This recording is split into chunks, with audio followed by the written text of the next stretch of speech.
இந்த வீடியோ பார்க்குற எல்லோருக்கும் நன்றிகள் பல. கண்டுபிடிங்கன்னு தலைப்பு போட்டிருக்கிறேனேன்னு பார்க்குறீங்களா? எனக்கும் இதுக்கு கண்டுபிடிக்கிறதுக்கு ரொம்ப டைம் ஆச்சுங்க. இது என்னென்னா, செம்பருத்தி செடி நிற்கிது, மல்லிகை செடி நிற்கிது, அழகான சுண்டக்காய் செடியும் இருக்குது. இது ஒரு நல்ல குழுன்னு குளுமையாக இருக்குங்க இந்த இடம். இதுக்கு அழகான உரம் என்னென்னு பார்த்தீங்கன்னா, தென்னை நார் கழிவுகளை உரமாக போட்டிருக்கேன்.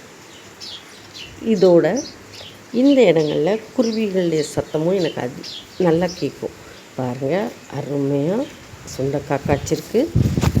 அதுக்கப்புறம் மல்லிகைப்பூ மொட்டும் வச்சுருக்குது. சரியா? ஆனால் இதுக்குள்ளே தான் ஒரு சர்ப்ரைஸ் இருக்குது. என்னன்னு கண்டுபிடிப்போமா? நானும் கண்டுபிடிக்க ரொம்ப டைம் ஆயிடுச்சுங்க. தெரியுதா? நீங்கள் எதுவும் கண்டுபிடிச்சிங்களா? கண்டுபிடிக்க முடியல. பாருங்கள், அதுக்குள்ளே பாருங்கள், இந்த கொக்கோ பித்துக்கும் அந்த இதுக்கும் தெரியவே இல்லைங்க. ஒரு நாள் தற்செயலாக அப்படி வந்தேன். வரும்போது இது என்ன கோழிங்க. என்னடா கோழி தானே, இது என்ன பெரிய அதிசயம் இருக்குன்னு யோசிப்பீங்களா? அப்படி இல்லைங்க. அந்த கோழி என்னடா சீருதே அப்படின்னு சொல்லிட்டு அந்த கோழியை தூக்கி பார்த்தா அதுக்குள்ளே 9 முட்டையை விட்டுட்டு அது அடையில் படுத்துருக்கீங்க. எவ்வளோ அழகாக பம்மிக்கிட்டு அழகாக புளி பறித்து ஜம்முன்னு உட்காந்துருக்குறாங்க.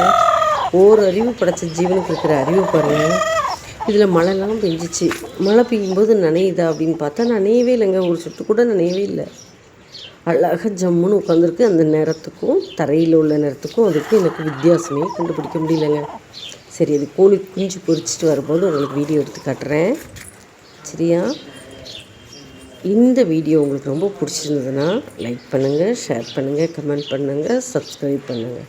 தேங்க்யூ. செம்பருத்தி பார்த்தீங்களா? அழகாக இருக்குல்ல. பாய்.